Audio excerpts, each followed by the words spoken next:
Welcome to PhotoshopUser TV, brought to you by the National Association of Photoshop Professionals. And now, here are your hosts, the Photoshop guys.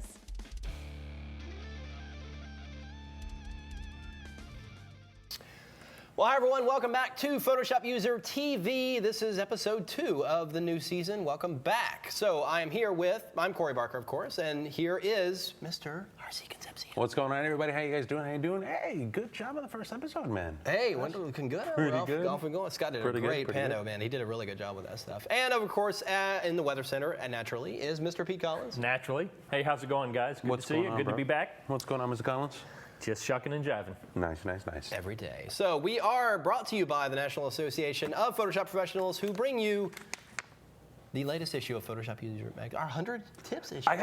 This is one of my favorite issues for us to take a look at. It's if you want, there's a lot of different tips, 100 different types of tips. And I think that it's one of those things where you're playing around with it and you're playing with Photoshop and sometimes you forget some of the stuff that happens there from a tip standpoint. Mm-hmm. So I'll almost always browse through and find something and I'm like, oh yeah. I mean, as long as I've been using it, I'll flip through and I'll see something. I'm like, oh, I did not think of that, or something like that. So it's my favorite episode. Certainly. This one and the Christmas episode is the gift guide. Yeah, the gift guide. I like the gift guide too. So those are my two favorite ones. It's a lot of fun. A lot of fun. So, what are we plugging? We got a little bit of a plug here. Almost forgot about that. You got it right there. So this brand new book. Vincent Versace is a brand new book called From Oz to Kansas by Vincent Versace. It's only $26.99. That's 40% off. Sorry? Right? No, I thought it was pretty good. Yeah, it's a great deal. Actually, I didn't know how much percent off, so I'm actually very grateful that you said that. Because I'm like, 20, wait a minute, 26? You mean you can do that math in your head? No. Dude, I was an English major in college. I took one math class in college, and I think it was statistics, and I got a D. After that, I was like, dude, D is for done. I'm done. I was a Shakespearean. I avoided everything that had to do with math. Literature person. I can't do it, dude. Can't do it. No. But anyway, From Oz to Kansas, Vincent Versace's brand new book. It talks about every black and white technique, almost every black and white technique known to man in one book. Thank you so much for Peach Pit Press. 40% off. That's actually very, very cool. Are there really that many techniques? There's quite a bit. Apparently so. There, apparently so. This book is a little, it's very, very heavy. And one of the things that I think is great is that a lot of his images are featured like just big images in the chapter intros, and it talks about just some of that. Like, this is just phenomenal. Like page 199, it's going to be hard to see here. Like, I'll just tip it down so you can kind of see it, right? That's just beautiful image. It's only coming across. Just phenomenal work. If you like fine art, black and white photography, I mean, here, let's do this one. Watch this. It's just. You can't. I mean, even just thumbing through it and taking in the visuals. I mean, he's got a lot of impressive. Even the cover shot, I love that shot in the Paris. Versace's the man. But anyway, let's stop gushing about Versace. Versace, we love you. We love you. Great book. Congratulations on that. Can I kick it off with a tutorial? Absolutely. Please. All right. So this is a very, very basic thing. I was asked on this on Google Plus, and they were just like, when you take a look at pictures that have a texture and a weather, how do you do that? All right. How is that worked with? And it's actually a very, very simple technique, and a couple of different variations of the technique can be very, very fruitful. Now, take a look at this. This is a picture that my friend Albert J. Fudger did. So it's a picture in Jackson Hole, right, Wyoming.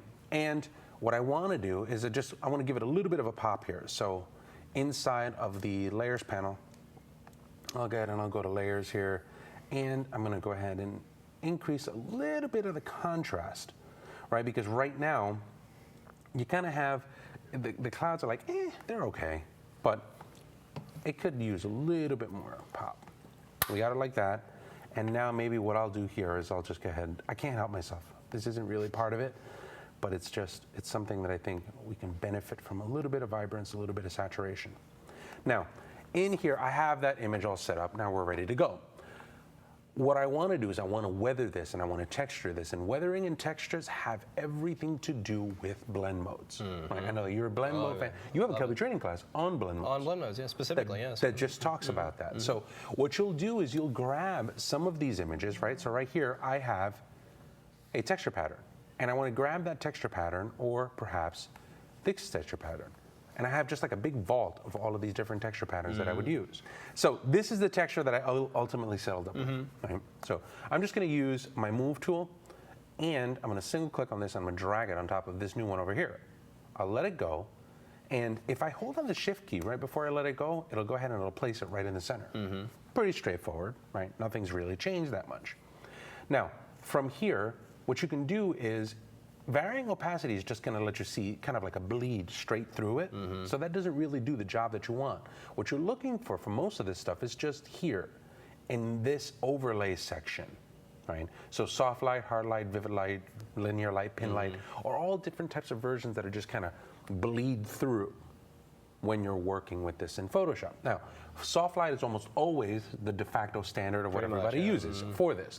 So you'll see that right off the bat, too little, right off the bat, immediately adds that texture effect. If you want to take it even further, you can start browsing through the different blend modes to kind of get you the look that you want.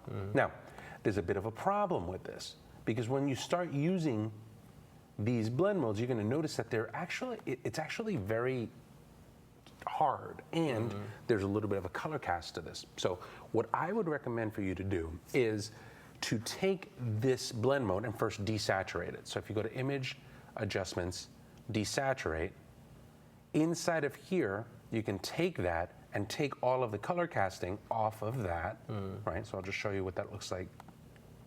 And even in the harsher blend modes, it doesn't really freak out the colors as much. Yeah, exactly. Yeah. So one of the other things that I would do once you have that set, let's go ahead and just move this back over to soft light, is to add an adjustment layer to this. I'm going to hold down the Option key, and I'm going to add a curves adjustment layer. By holding down the Option key, it gives me this option right here called Use Previous Layer for creating a clipping mask.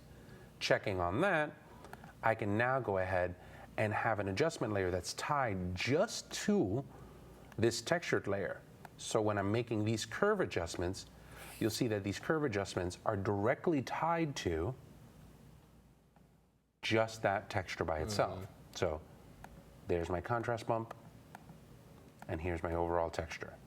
So combined, all of them turn around and make this nice weathered approach. You tend to see a lot of this stuff in like fine art photography now these days. It's really popular now. Yeah, they're moving this along here. And even Instagram type shots are have a lot of that textures and weaves. So what I would do from here is I would just go ahead and just add a black and white adjustment layer, and you'll see that right off the bat now all of that stuff kind of gets you into that one section. So in this case, it doesn't necessarily look as good as I would have wanted it to.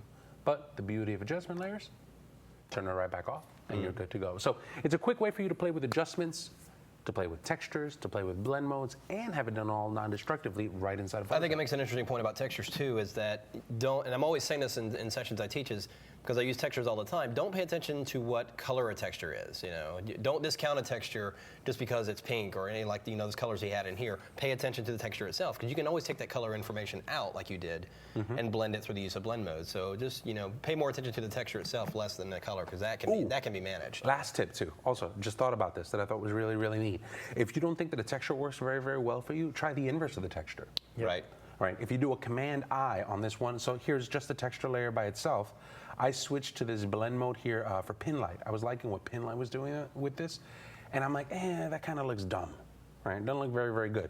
Command I, and all of a sudden now you start adding something that's a little bit different. So inverting the texture, desaturating the texture, expressing with different types of blend modes, those will get you up and running. Sometimes inverting, you could probably generate two entirely different textures just by inverting. You've got it one certain way, and then you invert it, and I've gotten completely different looks altogether just from inverting. And that's the beauty of textures, is that flexibility, that it's pretty nondescript. You can do that. So. Well, another tip to play along with that is you can use a couple different blending modes with that same texture. I like to use screen, which lightens it, and multiply, which darkens it, and then I can use the opacity to bring those back and forth to get that right mixture that I like. Absolutely. So a lot of people think, okay, you do it once and you're done. No, the great thing about layers is you can do it over and over again and mix those and match those and really play to get that. I gotta be honest with you, I see a little class coming up now. We could all get together technically and just do this texturization. So we're all using them different ways, but Yep. we're all, at the core, a lot of what we're doing with the blend modes and layers is pretty much the same. Yep. I like this. I like this. We're onto something here. It's this. We're there. It's right here. Right there. All right, let's do this. Let's take a quick break. When we come back, Pete, you've got some stuff. We want to talk about some photo walk. Tons of things to be able to cover here on Photoshop User TV. We'll see you in a minute.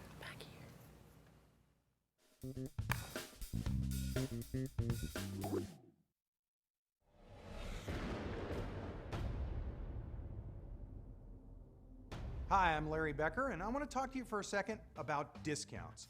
Discounts that come as a part of NAP membership. You know, NAP is known for Photoshop training, and of course, that's why we want you to join, because you want to get Photoshop User Magazine, or you want to learn about Photoshop or Lightroom. But the discounts are a big part of a lot of memberships. Now, of course, there's going to be discounts on things that we provide and things from our sister company over at Kelby Training. You're going to get discounts on our books and our seminars and our DVDs. You'd expect that. But there are discounts on all kinds of things, from rental cars to hotels, and then, of course, software and hardware. There's a tremendous Apple discount, for example, that could easily help you pay for your entire NAP membership for a year or two. And then there's discounts from B&H. We hear about that one all the time. I get emails, people saying, you know, even if I wasn't into Photoshop and learning Photoshop or Lightroom, I would save enough in shipping from B&H alone to pay for my NAP membership. NAP membership pays for itself for an awful lot of people. And it does it with more than just those individual discounts, and we keep adding more discounts all the time. So discounts, while it's not the reason to join NAP, for some people it is, it's a reason that you're going to want to stay a NAP member forever.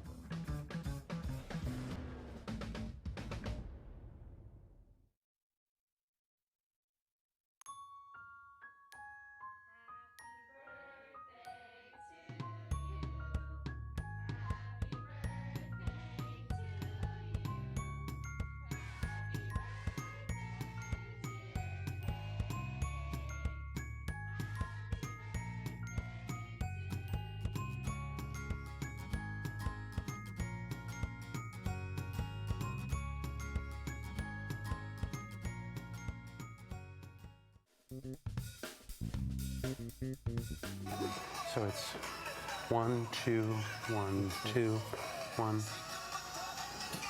So, all right. All right. And we're back. All right, guys. As It's taken the world by storm. yeah, it's a little We are Gangnam not style. immune. Sorry about that. So- Sorry. Yeah, well, wonderful. Awkward moment right now. But anyway, so we're talking, so the last 2 hours at the office we've spent talking about Gangnam Style and the YouTube video. And it's like, there's a marching band that's done it.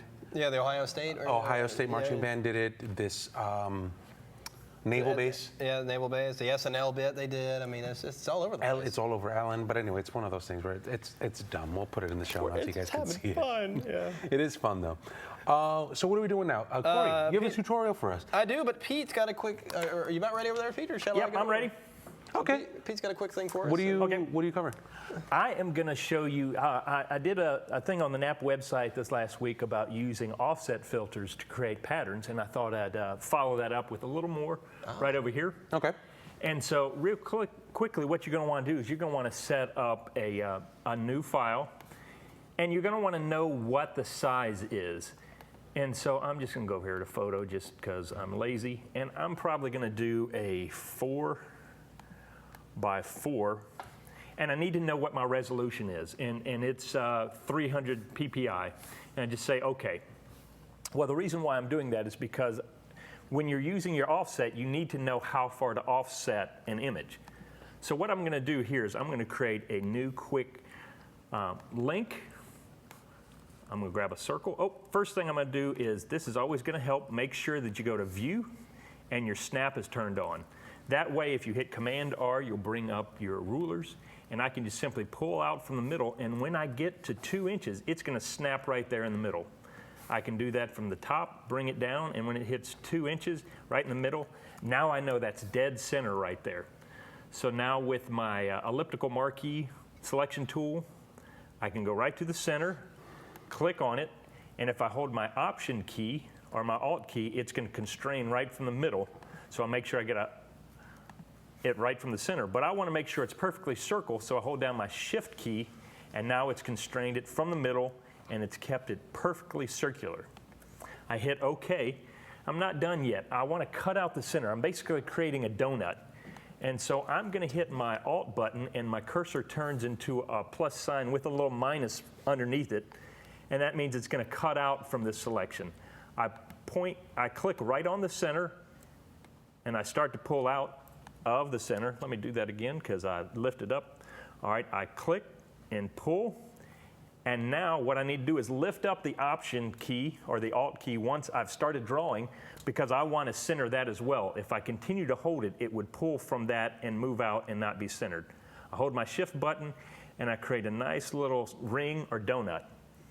I'm going to fill that Looks with like a bike wheel. Yes. I am going to fill that with white, and now I'm going to hit deselect. I hit D, and now let's give it a little texture so we can see it. First of all, I'm going to do color overlay and do something like a little gray. Okay, and now we just do a bevel. And what I'm doing is I'm creating a quick little ring or link, and maybe even throw in a little bit of texture. I don't want too much of that, so I'm going to bring it down to where it's just a light texture to it. Now I hit OK, and I've got that ring right there. Well, the thing is, I want to make sure that everything I do from this point on is not going to be affected by bevel and emboss. And if you know anything, if you've cut into something like this with a mask or whatever, the bevel and emboss will then be cut wherever you go, and so it'll leave those telltale marks of being cut. Well, I want this all to act as one image, so I'm just going to create a new blank layer underneath, select the two, and hit Command or Control E. Now, basically what I've done is I've merged all that layer style with that layer. So if I turn off the background, that's all it is right there. And I'm pretty much done with the image and how I want it. Now comes the fun part. I'm just going to hit Command or Control J to create a new ring. So I've got two of them, and I'm going to go up to Filter and come to Offset. And what Offset does is it's going to take my information here, and it's going to move the image over to the right and down according to however many pixels I say. But as long as I've got this wraparound selected here, it's going to bring the second part of that. If it goes off the screen, it's going to wrap it around and bring the other side. So it goes out and then it wraps around. Well, remember I said you needed to know how big your image was, because it was 4 inches by 300 ppi, which means 1,200 pixels. Well, if I want this to be dead center, I'm going to go 600 pixels to the right, and I'm going to do 600 pixels vertically. And so what that's done is immediately it's taken it and sent it to the 4 corners. And this is how you can create a great repeating pattern.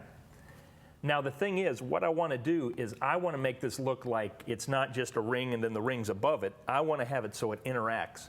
So what I'm going to do is I'm going to hit Command or Control over the thumbnail of the original ring, and now I'm going to, let me deselect that. I'm going to make a layer mask on that top ring.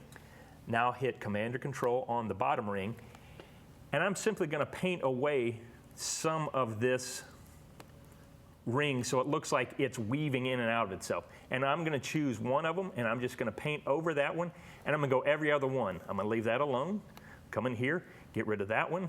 Every other one, I'm just painting over it. And see, and just to kind of stop you there for a second, that's one of those things where it's like those little types of details, when you pay attention to that kind of stuff, it's like that right there, people go, wait a minute, how did he do? And that suspension of belief when you're working in Photoshop, that's the key. And the thing is, to make it real easy, did you see what I did? Instead of trying to figure out how it's going to cut it, I just simply loaded up the selection of the bottom ring so that I knew that whenever I came across and wiped out the mask of this ring right here, it's only going to wipe out the ring that's supposedly now above it, but it's actually below it. Gotcha. And so now I'm not actually going to deselect this. What I'm going to do is, I'm going to create one more new layer. And now I'm going to select both layers by hitting my Command button on the bottom to load that selection. And with the Shift button, I'm going to load that top button, that top layer.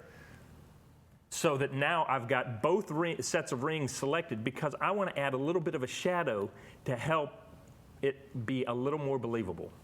So I'm going to drop my opacity down, and I'm going to get a small brush, and I'm just going to simply come in here and just give it a little drop shadow, And see, the reason why I made that selection with both of them is because I want a little bit of that drop shadow to bleed onto the ring above. And so that's a little touch, but it's really going to sell that these two are interacting. And it's real quick and easy. All right, so now I'm going to pick all three of these layers, and by hitting Command or Control E, they're now all merged together. Now if I hit Command A, I'm just simply going to select everything in there, and I'm going to go to Edit, Define Pattern. It's going to say, you want that pattern? I'm going to go, yep. And so now if I've got, say, we've all seen this when we go to Pattern Overlay. I've got this set up here, Pattern Overlay, and that's your default pattern that comes up. If anybody's ever used this bubble pattern except for making a texture, I don't know. If anybody's used it ever at all in practical sense. It's just an awesome texture. But what I can do now is, because I've created this new pattern, I click on it. And the great thing is that's at 100%. I can simply scale this up and scale this down to give you this interactive chain link fence or whatever kind of texture you want just by adjusting my scale size. And so it's expensive. This is done very easily, very quickly, just understanding how offset works. I create a shape, and then I use offset to create it so that it repeats into the corners. And now I've got a seamless pattern that I can use over and over again. Nice. I like that. It's very, very cool. And but it's again, it's one of those things where it's like when you go into Photoshop, there's some general things that you can cover. There's some general ideas and very broad brushstrokes. It's very quick to kind of get the majority of the components when you're doing image retouching. Right? It's very easy.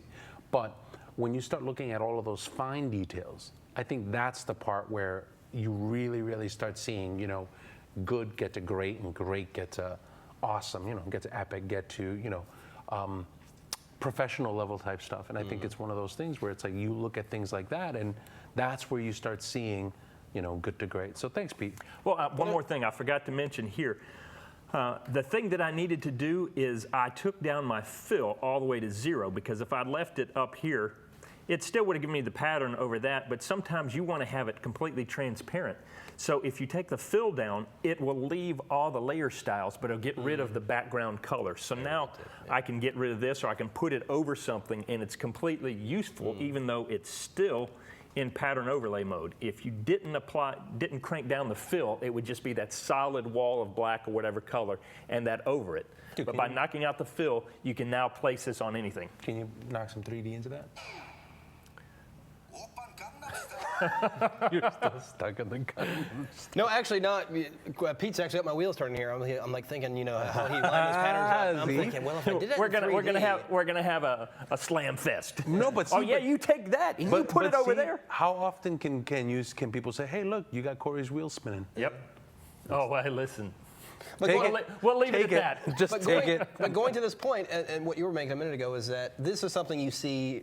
And you can go, well, there's so many possibilities here. Yep. There's things you see in Photoshop, and there's very specific ways to get a certain type of effect. But then this is one of those things where, ooh, what if I tried this? What if I tried that? And that's what's really cool about even the simplest features in Photoshop can take you to weird play. I mean, the layer styles, for one, I'm still having a ball with, even after all these years. They haven't really changed it that much. They've changed the order of them, but as far as new layer styles, they haven't really added anything.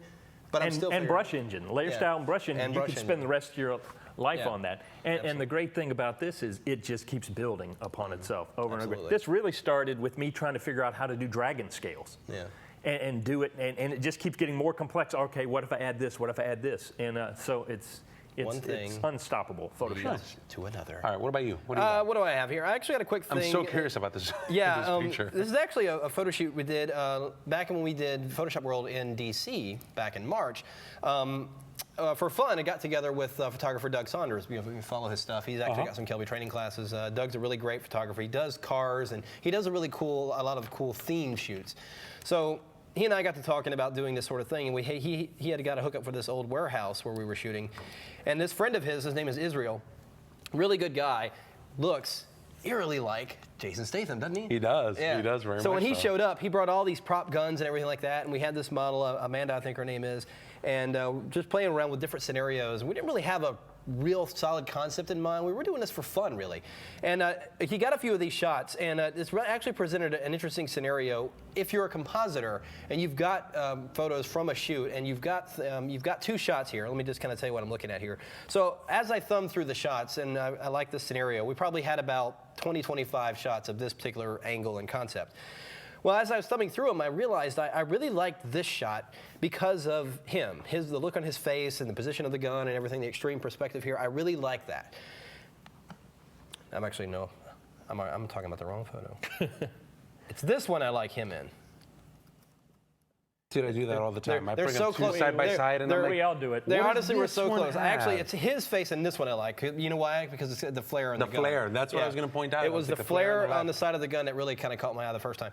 And the position of the gun, the look on his face and everything like that. What I don't like is her. She has a little bit of this She's going got on right here. Look, almost like she wasn't this. posing. It's almost like she's kind of like so- scared. you know? Smelling bad Sup, air. gun? It's like, what is that, a gun you got there? No. Sup? Anyway, so as I thumbed through more shots, I noticed here is Yes. one where she looks really good. I Yes. still like the look of him in the other shot, though. So instead of going through the instead of pouting and thinking, oh darn it, didn't get the shot, or perhaps even reshooting, we'll just do a little bit of compositing tricks here. So I'm going to take that image and just drag and drop it over, and add the Shift key so it lines up.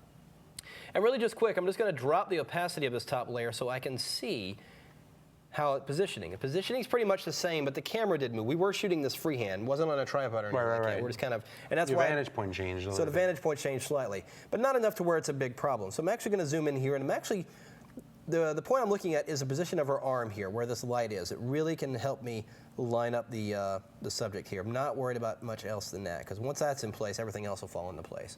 So you notice how her face slightly turned, everything like that. I think that's going to look pretty good. But see, and that's one of the things, just on a very, very basic compositing thing, a lot of people try to just line up face to face. Yeah. Head to head, hair to hair, and it's like, don't look at those components. Can't use the head in this case, or the face in this case, because her face is in 2 different places. It's up here in one shot and down here in the other. But her overall torso position is pretty much the same. That's what I'm using to line it up. So, Well, and if you tried to use the face of the other one and make it fit in there, the body has to be part of it. People Right. think they can just slap eyes or whatever, but if the whole body is not Oh, telling the story, it's not going to work. it's funny how our brains work, because even if part of the body is slightly out of proportion, you may not realize it consciously, but you know something's not right. Yep. I mean, in numerous images I've done, you can look at it and say, well, I don't know, if something's not right about it, it doesn't feel right. That's probably why. It's a little thing that's off, especially with faces. So I've got that positioning looking good. I'm going to bring the opacity back to 100%. So now I'm just going to add a layer mask to this image, a hide layer mask. If you add the Option key on Mac, Alt on Windows, as you click the layer mask icon, it adds a black filled layer mask, because I'm going to paint back in just the areas I need. So I'm just going to go over and grab my brush tool, and let's just get a nice soft edge brush here. Not quite that big, and I'm not going to use any features here. I don't need any pressure sensitivity or like that. So let's turn all that off right there. So painting with white, let's make sure we got white selected as our foreground color. We're just going to go over here and just start right in the middle of our face and just start painting the new face in. And there you can see how it blends in nicely. I'm not worried about overpainting. Notice I go in the shoulder here, it gets a little crazy. I'm just going to hit my X key and bring black to the foreground and just paint away that small area.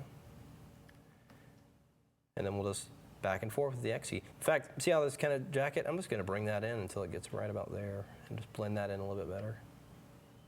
So I could actually use parts, extend the jacket. Extending the jacket, Yeah. yeah, I was going to say. You know, I could use that or I don't have to use that. It's really up to me. I'm just painting it in to see how it looks. And I'm thinking that looks pretty good so far. And you would never really know it. You would never really know that jacket was just extended. So I'm just painting it right down there. So she's a little bit more behind him now. This is looking like I intended it to. Right. You know, versus that.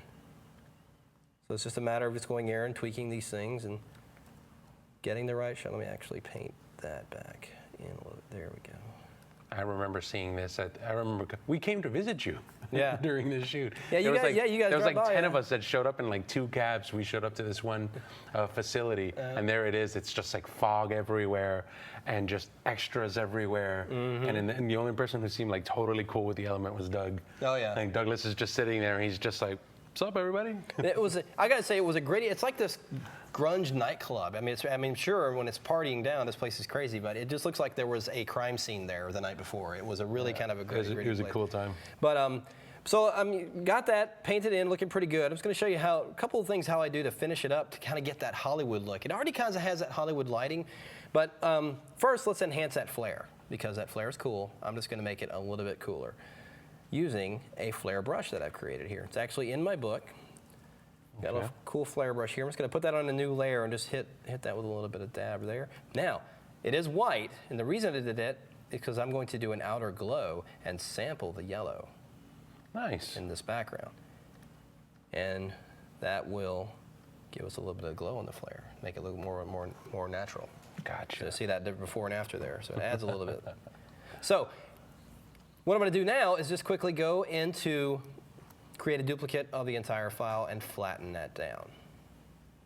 Because I want to do, this is kind of a cool trick that I use HDR toning for in Photoshop to get this kind of gritty look, is that I go, of course you have to flatten it. It will only run HDR toning on a flattened image. Right. Adjustments, and that's why I created a duplicate. I didn't want to do it on my original. Go to HDR toning.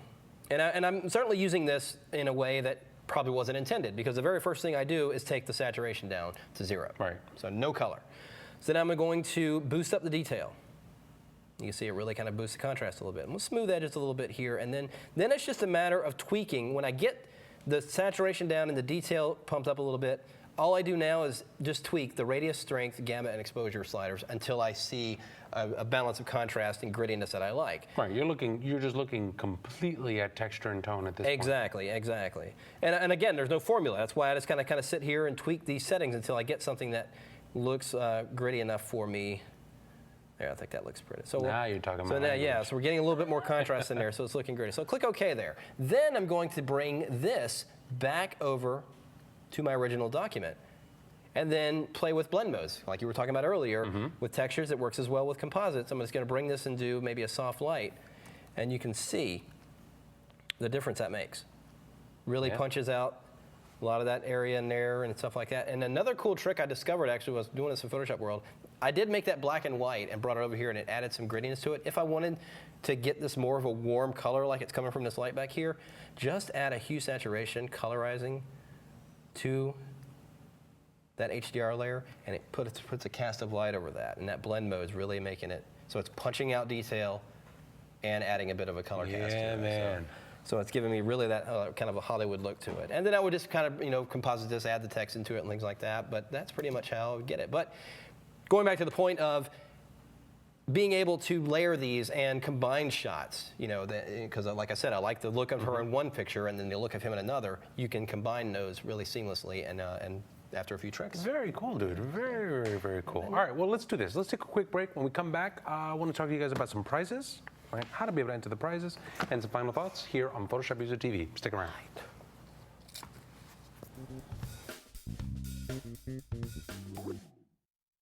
At Adorama, our trained staff share your love of photography and can help you find what you're looking for. Our inventory is stocked with all types of cameras and accessories you need. Adorama has it all. Adorama, more than just a camera store. Visit us at 42 West 18th or at adorama.com.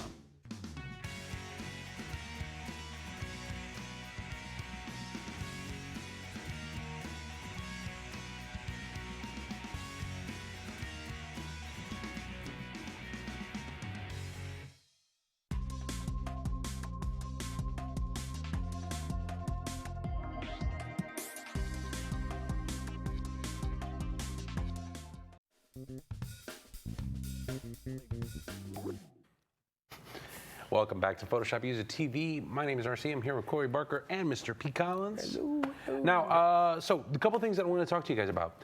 The photo walk, the worldwide photo walk is here in just a couple of weeks. So if you're watching this live, we have a webcast today, Tuesday, Tuesday, September 25th, 3 p.m. So if you're watching us live, make sure you could tune in a couple of hours to watch an overview of the webcast, what to 3 expect. p.m. Eastern time. Thank you very much, 3 p.m. Eastern time. To be able to talk about what to expect and what to do. The photo walk is just blowing right up. At this point, we have over 1,100 people signed up, over Cities. 21,000 or 1,100 cities, over 21,000 people. Nice. So if you want to be a part of all of this stuff, make sure that you go to www.worldwidephotowalk.com.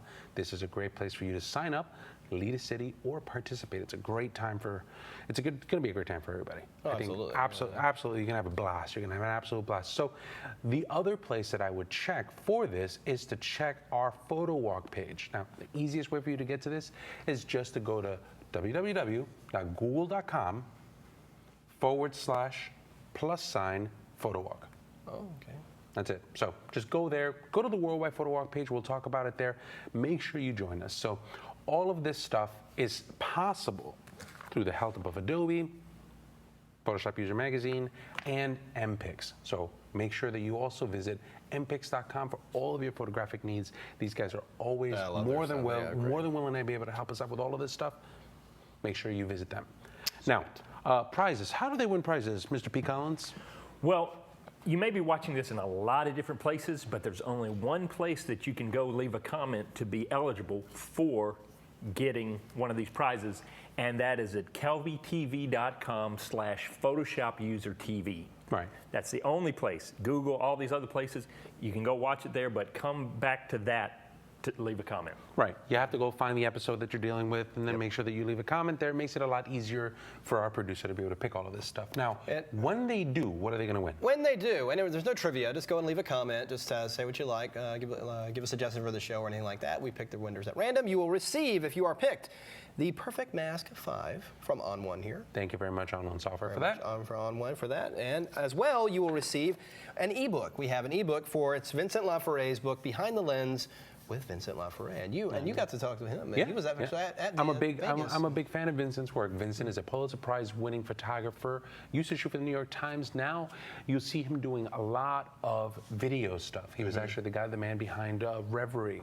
And it was one of the first HDSLR videos that kind of went out on the map and really kind of made a shockwave in the photographic DSLR video world when he produced that stuff. So, but a lot of the times what people don't understand, don't kind of remember, short-term internet age, is that he was a phenomenal New York shooter. He was a phenomenal shooter, but he does a lot of focuses on New York, so a lot of his images ring from New York. And what he was able to do with DSLR video it's really opened a lot of eyes. Even me, I'm just like, I don't shoot much, but I saw that, I was like, wow, so. Yeah, but he's got a great book, Visual Stories, that talks about kind of the trajectory of what he's done photographically, talks about some video inside of that. Thank you very much for Patriot Press for the donation of the book. You guys are going to absolutely enjoy it. Make sure you take a look at it. All right. But that does wrap it up. That does wrap us up. Thanks, man. Thanks for having me on. I was pretty Absolutely. excited about it. Yeah, absolutely. So well, thank you guys for joining us. Of course, Mr. Pete Collins. Good to see you guys. Thanks for showing up. Always got something useful. We just have weird stuff. Yeah, we just kind of bring up the rear. Thank you guys. We'll see you next week for the rest of the all-new season of Photoshop User TV. Bye-bye. Take care. Bye, guys.